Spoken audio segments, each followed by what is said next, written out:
What's up, guys? Welcome back to another episode of the... We're here with another video for you guys, and man, am I excited to do this one. I didn't think I'd be doing this one, to be honest, until like probably 2 years from now. I mean, it could have...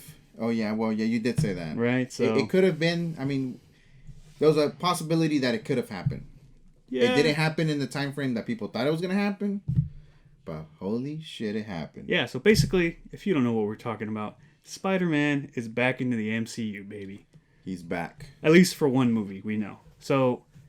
Well, it's the last movie. Yeah, it's the last movie. They're closing out the trilogy, right? From what the reports are saying. I think so. This is the last movie for that story they're telling. Now, it could possibly extend into more contracts, which it sounds from what we've been hearing that they're open to. But let's go ahead and jump right in on what the baseline is for this new deal between Sony and Marvel, what we know so far. There hasn't been any official details on what actually went down and what the agreement was, but there's a lot of rumors out there. So just to clear things out, we're talking about rumors here, not set in stone facts. No, yes. I mean, the only set in stone thing is that Spidey's back. Yes, he's back. Yeah, so, okay, let's go ahead and jump right in with the first fact. The money.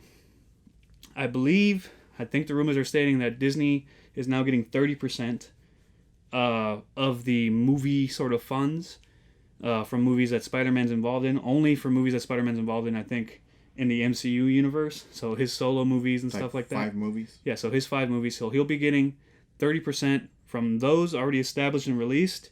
And then they will also be getting 30% from the new one that's coming out. And then they still retain 100% from all merchandise. So toys, t-shirts, clothing, anything Spider-Man games, related. Anything Spider-Man related. They're getting sort of that full kind of money or profit from those. Yeah. Now, going on to what Sony's gaining from this. If you guys didn't know, in the original first agreement that they made, Marvel allowed Sony allowed technically Marvel to use Spider-Man in the MCU, but Marvel had sort of constraints on that agreement in terms of that if Spider-Man's in the MCU, he cannot be used anywhere else outside of the MCU.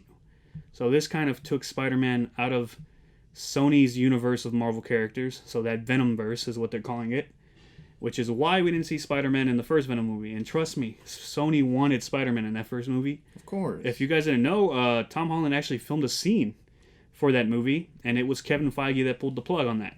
So that first agreement, that was kind of what they agreed on.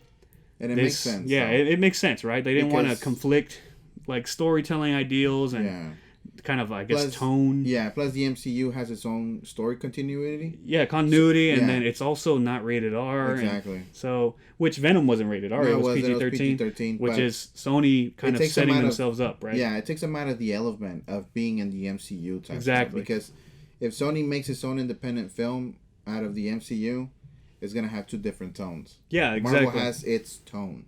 That's how it goes. Yeah, I completely agree, too, because I think it's kind of weird, right? You want to continue that. Sony had its own vision for what they wanted this universe to be, and then Kevin Feige has his own vision for what the MCU should represent. But given that, so this new deal, I think sort of Sony's one thing for allowing Disney to get more money from the Spider-Man deal, and then allowing to continuously use Spider-Man in the MCU for future films, is that Sony wanted the ability to use Spider-Man in their Venomverse. So now in this new deal, Kevin Feige has in fact agreed to allow Spider-Man to jump universes, he will technically be the only character who has ever done so. Well, I mean, I don't know how confirmed this is, but it's being said that Kevin Feige is writing out Spider-Man out of the MCU universe. Okay. So whether it continues, that'd be awesome, because now, they would work together to make sure that the Venomverse works as well. But from the reports that are being out there, it's pretty much saying that Kevin Feige is going to try to write him out of the MCU. You see, which sucks. Yeah, I don't think that's true, man.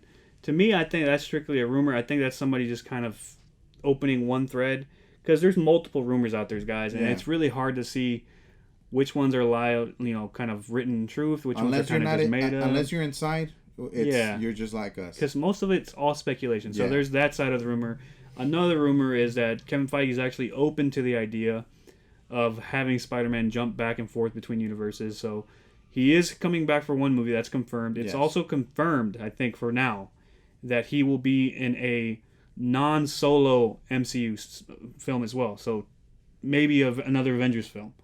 So maybe. Whether they're writing Spider-Man out of the MCU, I don't think that's the case. I think Kevin Feige, like I said, and I think we said in the last video where he said, we've told our story.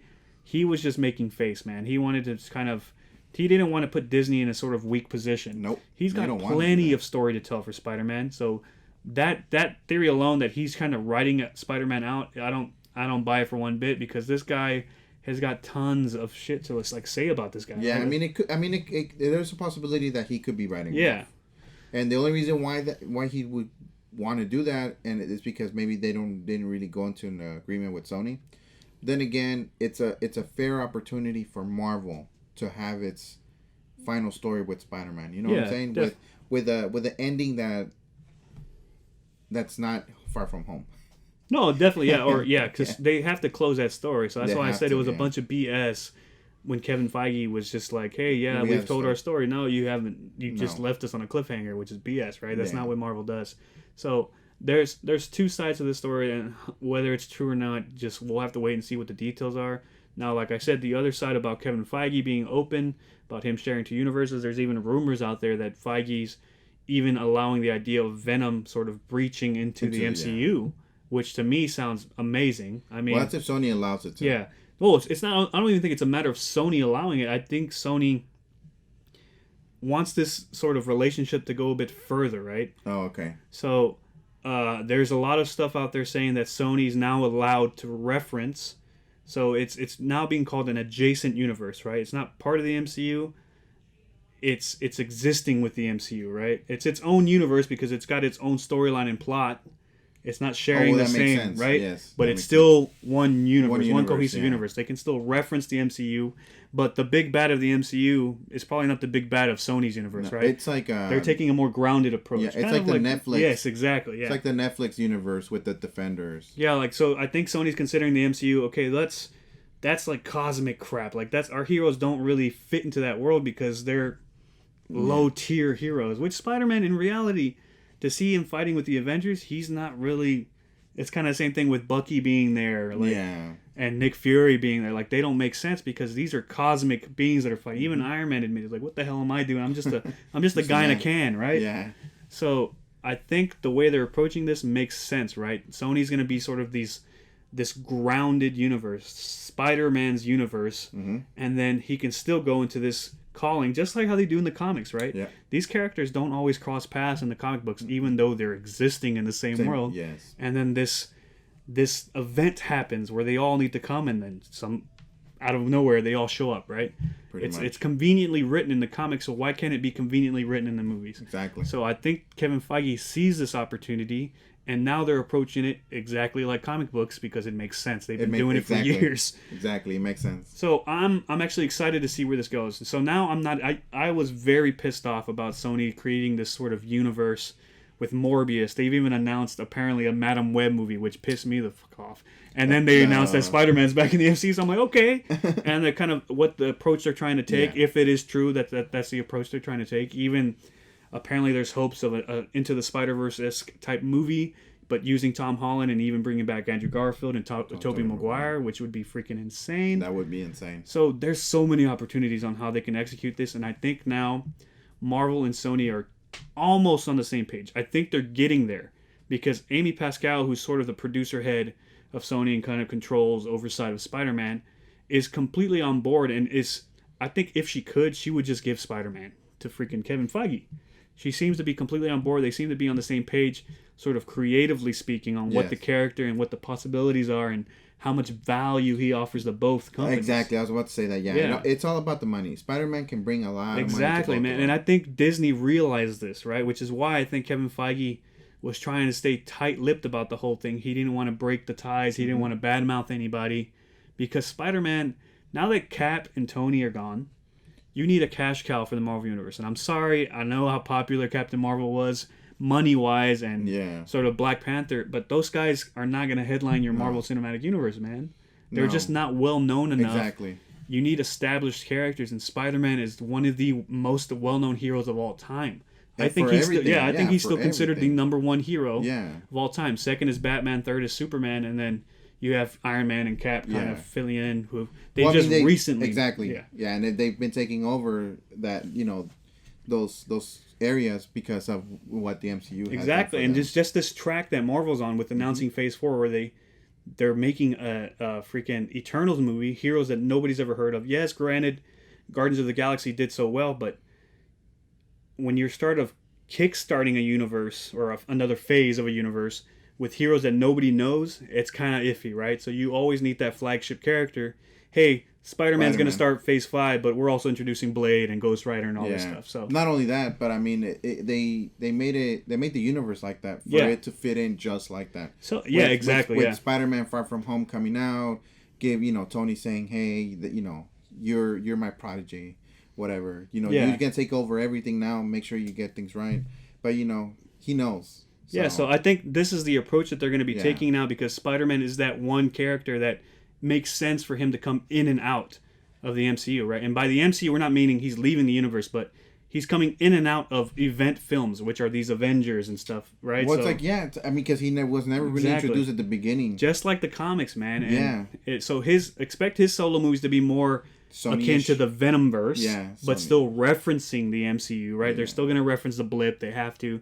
I mean, they already did. Yeah, so it's going to be more akin to, it's going to be more centered and grounded in Venomverse. Yeah. In Sony's world with Morbius coming out and all that stuff. Black Cat maybe even on the way. But Sony already did reference the blip. Yeah. And they did their own little story. Yeah, with the J. Jonah Jameson kind of extra website. thing. I think they have a website or something like that going on.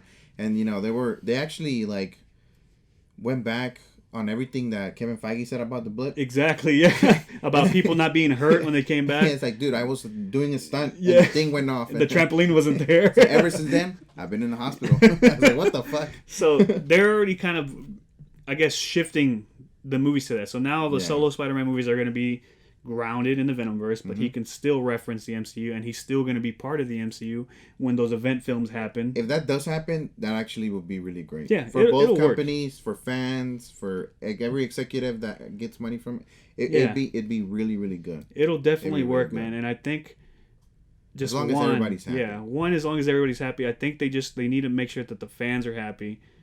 Just saying that he's back in the MCU has already made a lot of fans happy. Yep. But I think the way you guys are, it all comes down to how they execute it, right? Yeah, pretty much. Whether they get money hungry and stingy and kind of just which Disney's is a monopoly already. Yeah, so I don't see why they would get stingy with Spider-Man. It's more on Sony what Sony's going to allow to happen, and especially with Amy Pascal taking head, I really think that Sony's going to be a lot more flexible creatively, right? Especially if Kevin Feige's even considering allowing parts of that Venomverse to kind of bleed into the MCU, right? So, and I'm not saying Venom's going to pop up in a Captain Marvel film or something like that, but he might show up in an Avengers film, right? Maybe you need some extra help for these new threats. Especially that they've established that Venom is not a villain. He's an anti-hero, He's an anti-hero, so, meaning that he kills, but, he has his heroish ways of making it and then work. I think it's already been, it's not confirmed, like nobody's physically said it, but it's pretty much understood now that Spider-Man will be in Venom 2. Yeah. Now, whether they will be teaming up or whether they'll be sort of fighting each other, we don't really know. Given that Carnage has already been stated to be the main villain, they will team up eventually. Will they team up immediately is what we want to see. And will Venom latch himself onto Spider-Man? What we're saying is this might be a Batman vs. Superman. Yeah, definitely. Yeah, definitely. So I think we're definitely going to get some Venom getting on the Spider-Man, possibly. We might get the White Spider finally on Venom. Hopefully. But there's so many opportunities, guys, and I could talk about this all day, man. Not only that, but this is a universe. He's bred of two universes. Two universes now, and the fact that they're fake characters or whatever, it gives the possibility for a very creative mind to branch out. Yeah, definitely, make it work, man. Definitely. Because you can make a story about anything, and as long as it's good and it connects with people, you're money. Yeah. So I think that's kind of Disney's already kind of playing around with this, right? Because they have these Disney Plus series coming out, which are going to be more grounded stories, referencing the MCU and still having stakes in the MCU, but not MCU films, right? So. I think it's gonna work, man. I'm excited to see what's gonna happen. I know that they said that. I think they've already released a release date for the Spider-Man movie. Yeah, it's July 2021. Yeah, somewhere around there, which is Phase 4. Which is still Phase 4, which I said. Yeah, I remember I said it's like he's still gonna be Phase 4, so yeah. it's coming out. He is Phase 4. Whether he shows up later on, hopefully, but like we said, but I'm excited at the fact that this is going to be a Phase 4 movie. And I just want to say, fuck you, Captain Marvel, and fuck you, Black Panther. You're not Phase 4. You're Phase 5, dog. Yeah, you Spidey fits in there, all right? But, it's... And just take note of this, guys. This is going to be the first time, if executed correctly, that two universes are going to sort of collide and mesh in and within yeah, because it's something that other companies have attempted to do, but it's never been successful. Yeah, I think the only one that successfully did it was Teenage Mutant Ninja Turtles crossing over Power Rangers. And successively is a stretch term, okay? Because that was a weird-ass episode. Yeah. But, man, let us know what you guys think. Are you guys happy that Tom Holland is coming back into the MCU? How are you guys feeling about the possibility of the Venomverse or the Sonyverse kind of mixing and melding with the MCU? Or the other side of the rumor, how do you guys feel about Kevin Feige possibly writing Spider-Man out so that they can get rid of this whole headache of these business agreements and all this crap? It could go either way, guys. And once we get confirmation on what is the exact details of the deal, we'll let you know. But other than that, we'll see you guys next time, man. Be sure to like, share, and subscribe. As always, we'll see you guys later.